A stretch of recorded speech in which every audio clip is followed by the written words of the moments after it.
जल साहब, आज DGI इश्तियार साहब ने एक बड़ी तफसीली प्रेस कॉन्फ्रेंस की जिसमें शवाहिद दिखाए जो भारत से मंसूब है बलूचिस्तान के अंदर दहशतगर्दी के।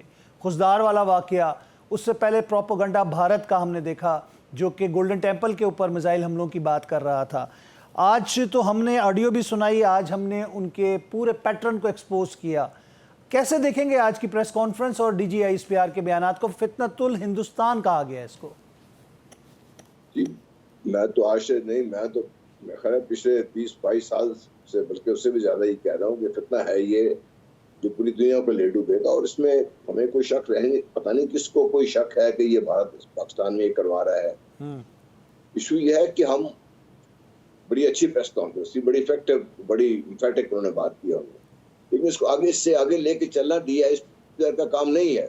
ये हमारी हुकूमतों का, हमारे फॉरेन ऑफिस का काम है। एक्चुअली हम अपना केस दुनिया के सामने पेश करते हुए पता है क्यों हिचकिचाते हैं। केस पेश करने के लिए आपको थोड़ी तफसीलात चाहिए होती हैं, आपको सबूत चाहिए होते हैं, आपने वो सारा एक पूरा डॉक्यूमेंट तैयार करके लेके जाना है जो लॉयर्स से क्लियर हो, ताकि पता चले कि दुनिया में जब आप पेश करेंगे तो ये दुनिया इसको मानेगी। अब तो पाकिस्तान के पास सुनहरी मौका है। भारत का जो नैरेटिव था पहलगाम को लेके, वो सारा तो दुनिया में किसी ने माना नहीं है। तो जल साहब, अभी जो खुशदार वाला वाकया है हमारे लिए एक न्यू नॉर्मल नहीं बन गया जो भारत हमारे लिए न्यू नॉर्मल नहीं बनना चाहिए। नहीं, न्यू नॉर्मल नहीं बनना चाहिए। Not acceptable, not at all acceptable. आप कैसे अपने बच्चों को शहीद करवा के कह सकते हैं न्यू नॉर्मल? नहीं, शहीद तो हो गए ना, आज भी 2 बच्चे शहीद हुए। मैं कह रहा हूँ इसके बदले में हमें बदला लेना नहीं बनता। बदला लेना तो देखिए, बदला लेने की तो बात है ही, वो तो बहुत पीछे रह गई है। हमें सिर्फ बदला लेना नहीं, हमें उन लोगों के जड़ तक पहुंचना है जिन्होंने ये सब कुछ किया है, चाहे वो पाकिस्तान के अंदर बैठे हुए हैं, पाकिस्तान में बैठे हुए हैं। वो हार्ड स्टेट वाली जो फील्ड मार्शल आसिम मुनीर साहब ने बात की थी जब वो आर्मी चीफ थे, तो हमें हार्ड स्टेट बनना पड़ेगा, नो रहम, नो सिंपैथीज, कोई औरत नहीं, कोई उसमें आपको एक्सेप्शन नहीं मिलेगी किसी को भी, जो हैं उनके पूरे पूरे खानदान समेत उनको मिसाल इबरत बनाया जाए। देखिए, बनाना तो पड़ेगा। आप कैसे अपने बच्चों की मैयतें उठा के आप कैसे आराम से बैठ सकते हैं? I am sure field marshal including his entire team, they must be putting their heads together. कोई सॉफ्ट फेस नहीं है, कोई पॉलिटिकल फेस नहीं है, जो दहशतगर्दी में उनके फैमिली समेत इन्वॉल्व है उनको उड़ाया जाए। मैं ये तो इससे आगे आपसे बात कर रहा हूँ। मैं तो ये बहुत अर्से ही कह रहा हूँ, पाकिस्तान अपने हाथ बांध के रखे हुए हैं। भारत ने आपको ये मौका दे दिया है। भारत के अंदर से जहाँ से शरारत हो रही है साउथ ब्लॉक से, वो क्यों महफूज हैं हमसे? उनको ये तकलीफ क्यों ना पहुंचे? उनके बच्चे क्यों शहीद हो? हालांकि किसी की बच्चे की भी जान जाए, किसी शख्स की जान जाए, दुख होता है इंसान को। तो बलूचिस्तान के अंदर जो ऑपरेशन आप देख रहे हैं कि जैसे APS के बाद हमने किया था शुरू रद्दुल फसाद और ज़रब अज़्ब, तो आपको लगता है कि हमें एक बहुत बड़ा काइनेटिक ऑपरेशन बलूचिस्तान में भी करना पड़ेगा टिल ईरान की सरहद तक अगर हम बात करते हैं? देखिए, ये बलूचिस्तान में ऑपरेशन जो है ये भी शायद करना पड़ जाए। ऑनेस्ट टू गॉड, में रुथलेस ऑपरेशन की बात हो रही है।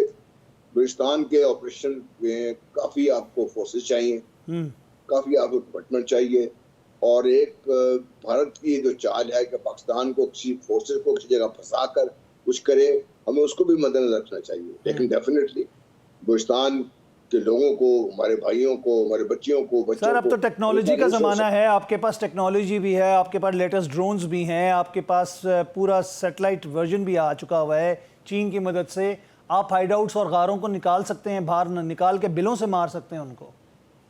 जी, कर सकते हैं। मैं कह रहा हूँ कि ये हमें एक जो करते हुए, देखिए मैं जो आप ये नहीं कह रहा मैं इनकार तो मैं करता है, मेरे पास तो मैंने पहले नहीं, मैं आपके उस फोर्सेस को लगाने के जवाब में बात कर रहा था कि रिसोर्सेज को लगाया जा सकता है। देखिए, फोर्सेस फिर भी आपको चाहिए होती, जब तक फोर्सेस ऑन ग्राउंड नहीं होंगी, ये आपकी टेक्नोलॉजी। देखिए, अमेरिका ने 20 साल तक लगा रहा, अफगानिस्तान में सब टेक्नोलॉजी लेकर कुछ नहीं कर सके।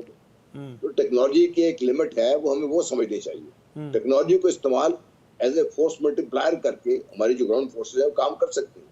सिर्फ मैं आपको एक जो बता रहा हूँ कि इस वक्त भारत की कोशिश है कि अफवाज पाकिस्तान को, पाकिस्तान के एयरफोर्स को, नेवी को, हमारी फोर्सेस को ऐसी का फंसा दिया जाए जिसके बाद उसके पास एक स्पेस मिल जाए वो स्ट्राइक करने के लिए पाकिस्तान। ये भी पाकिस्तान ने बड़े गौर से सब कुछ समझ के ही काम कर। जैन साहब, हमें भी मालूम है कि ये ट्रेनिंग कैंप कहाँ पे है, कहाँ से फंडिंग होती है, कहाँ से असला आता है। हमने कुछ अर्सा पहले भी अफगानिस्तान के अंदर एक काइनेटिक ऑपरेशन के ज़रिए मिसाइल मार के उनके बेस कैंप्स को उड़ाया था।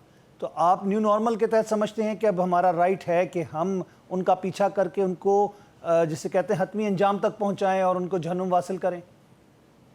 جی دیکھیے، میں سمجھتا ہوں کہ یہ ایک سٹیپ ہے، ایک میجر ہے جو پاکستان نے لیا، اس کے نتائج بھی نکلے. لیکن دیکھیے افغانستان کے ساتھ ہمارے تعلقات کی نوعیت ایسی ہے کہ ہم ان کو بہت زیادہ آگے نہیں لے کے جا سکتے. اب ریسنٹلی جب یہ چین گئے ہیں ان کے وزیر خارجہ بھی، ہمارے وزیر خارجہ بھی، ہمیں امید کرنی چاہیے کہ وہ ان کا کوئی نتیجہ نکلے گا. اگر نتیجہ نہیں نکلتا، بھارت کے ساتھ کھڑے تھے جی سندور آپریشن میں، وہ آپ ان سے کیا اچھائی کی امید رکھتے ہیں؟ احسان فراموش قوم ہے وہ.